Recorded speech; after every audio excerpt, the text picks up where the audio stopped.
sweet, sweet mother of all that is good and pure. I got to tell you, man, they're trying my patience. I've been so sweet and loving and tolerant and just have bent over backward to be accepting of the absolute trash in the WNBA. And I think I may have reached my limit. I think it might be time to go with the unvarnished truth about the trash in the WNBA, the disgusting players, the unlikable players, the entitled brats, the thugs. They're nasty, nasty people, and they do not like any of you, which Stephanie White made clear when she basically said, if you are a normal American, if you are a traditional American, we don't want you as a fan. We don't want you around the WNBA. We want you gone because we hate you. And the players are no different. Guess what we just got? We got the voting for the All-Star game. And yes, Caitlin Clark is a starter. Sadly, so is Aaliyah Boston and Kelsey Mitchell. And I say sadly now because I'm at that point where I simply have a real problem supporting anything about the Indiana Fever that is not Caitlin Clark. By the way, welcome back to the channel. Thank you so much for being here. Truly appreciate all of your support.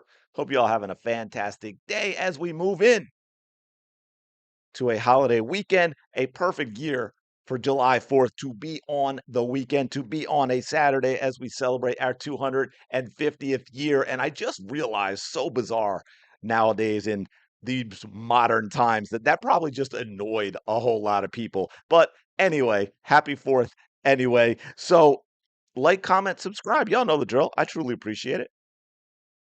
Okay, I had to take a moment. Let's dig in. You are going to love this. Yes, you will.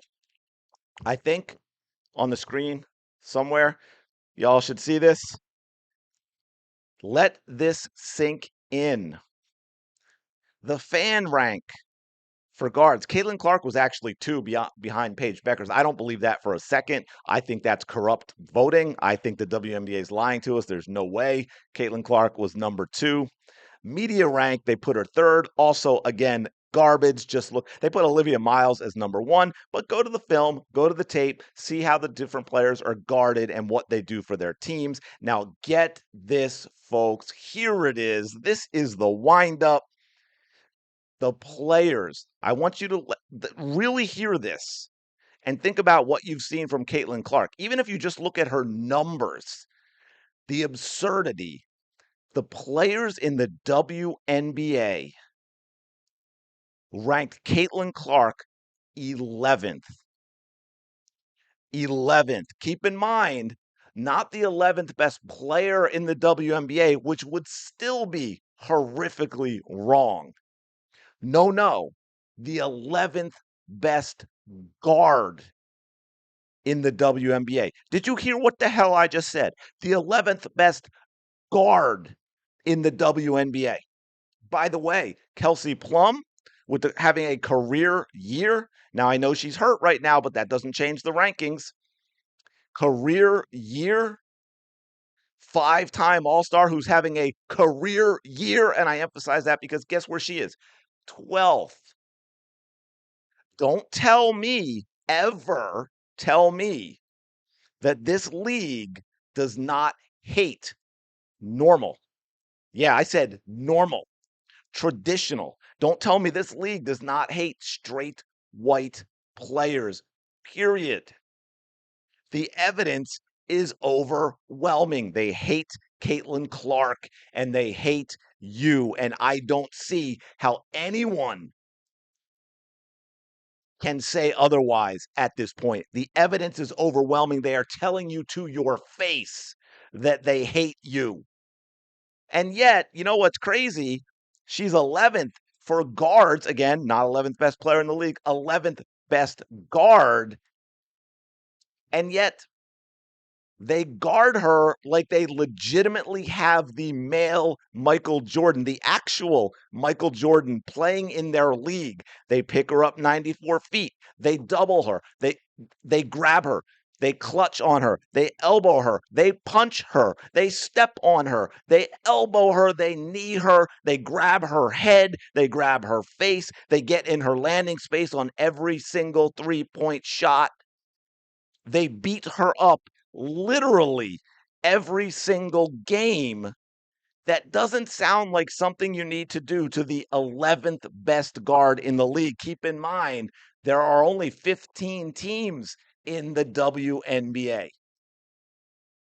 They are saying she is barely average. She is barely, not a barely an average player, a barely an average guard in the WNBA.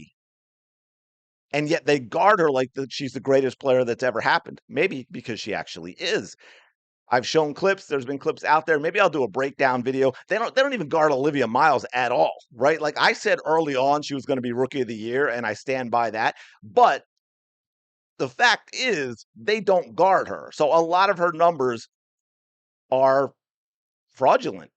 Same with Paige Beckers. They don't guard Paige Beckers.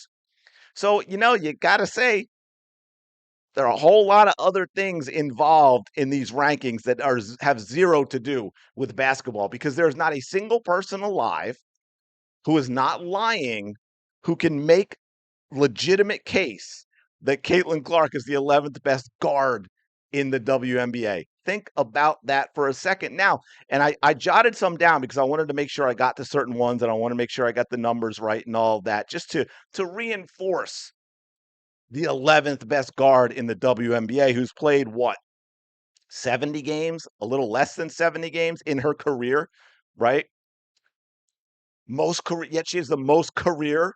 I love these numbers because they're career as well. Most career games with 20 points and 10 assists, 12. And we all know she's missed that number a few times and again, this is also with coaches against her, right? This is being guarded differently than any other player. This is with teammates who sabotage her at worst, at best, can't catch passes, can't make layups, right? But she has 12 of those games. Correct me if I'm wrong on the numbers below. I double checked on these numbers because I jot this stuff down all the time. So I have it like I got to get better organized with my computer, but that's another discussion for another day, right? Courtney Vandersloot, who has 10, took 436 games. Caitlin Clark, I think she broke the record. I think in maybe 53 games, something like that, right? Diana Taurasi had 9 of these games in 565 games. Caitlin Clark does it roughly every 5 games, maybe 6 games, something like that. We also know she has the most career 30-point, 10 assist games, 3.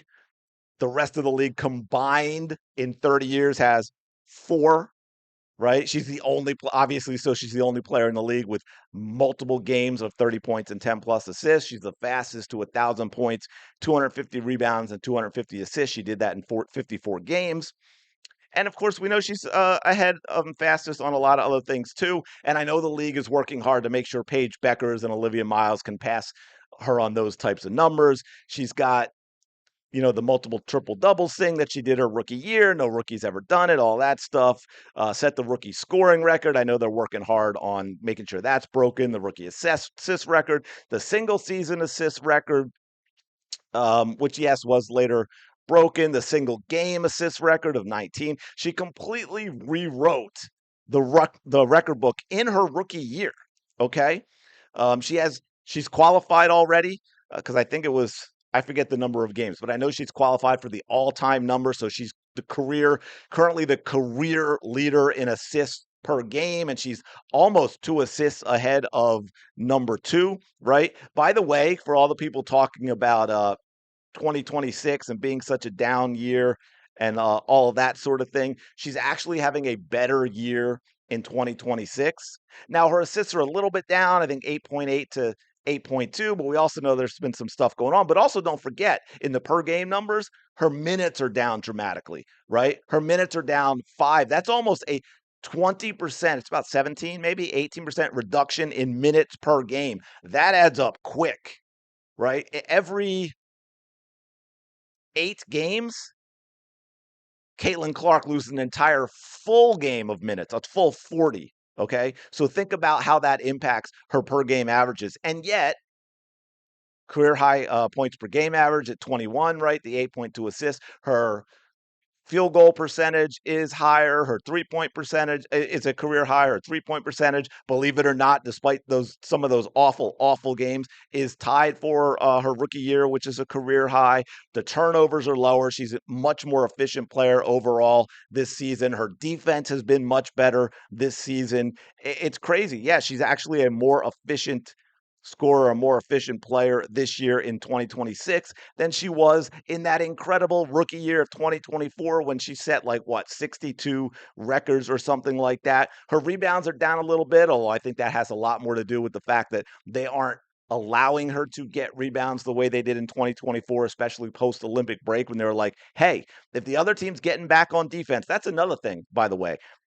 Do you see other teams getting back on defense the way and abandoning offensive rebounding sometimes the way they do against the Fever versus the way they do against other teams because they realize if Caitlin Clark gets that ball quickly off of a rebound, it can be a layup down the other end without her ever even dribbling the basketball. So you have Caitlin Clark with everything she did in 2024 and having a better season and they ranked her the 11th best guard. Now, keep in mind, remember the GMs had her the second best guard behind Chelsea Gray, by the way, at 73% to 20%. She was not the top choice for franchise player, right? So the GMs were dissing her as well. So, yeah, you got a whole lot of nonsense going on with the WNBA. The WNBA leadership hates her. We know the media hates her. And obviously, the players hate her as well. I really don't know where we go from here. It would be great if Caitlin Clark had some support. It doesn't seem like she has really any. I mean, I think on the team, Sophie Cunningham, but maybe Lexi Hall. No disrespect to Lexi Hall, but Lexi Hall never actually says anything. Maybe she's a shoulder to cry on behind the scenes and says the right thing to so that Caitlin Clark's able to actually get up and function the next day. But publicly, the only person I even know of that's remotely supportive of Caitlin Clark in the WNBA echo chamber is Sophie Cunningham, who mysteriously is out with an illness right now after she made those comments on her podcast the other day. So, call it a coincidence if you want. I'm kind of at that point where there are no coincidences when it comes to the WNBA and how they treat Caitlin Clark. So the league has made it very clear they don't want her. Her team and coach have made it very clear they don't want her. The players in the league, after getting their bag, which is 100% what Caitlin Clark got them because they don't deserve it. They never earned it. They clearly don't want her. And now Caitlin Clark is mysteriously hurt. I don't know where we go. I don't know if you can salvage a WNBA career for Caitlin Clark. I don't, I wish I knew what she was thinking in that regard. I know it's like a lifelong dream of hers as a child. She wanted to play in the league. She looked up to the players in the WNBA. I don't know how much of this is getting through to her. On one hand, I hope not that much because as a 24-year-old woman who just wants to play basketball, who always does the right thing and says the right thing publicly and conducts herself professionally, I mean, that's gotta, I can't even imagine the psychological damage and how that weighs on her. On the other hand, I hope it all gets through because maybe we'll get something from Caitlin Clark where she's finally had enough. She finally speaks out. She finally forces change to be made, or she just leaves, goes and plays in Europe because she certainly doesn't need the WNBA. But yeah, this is wild to me. I mean, I think we're through the looking glass at this point, and something big is going to happen soon. Anyway, let me know your thoughts in the comments below. Like, comment, subscribe. You all know the drill. I will talk to you later.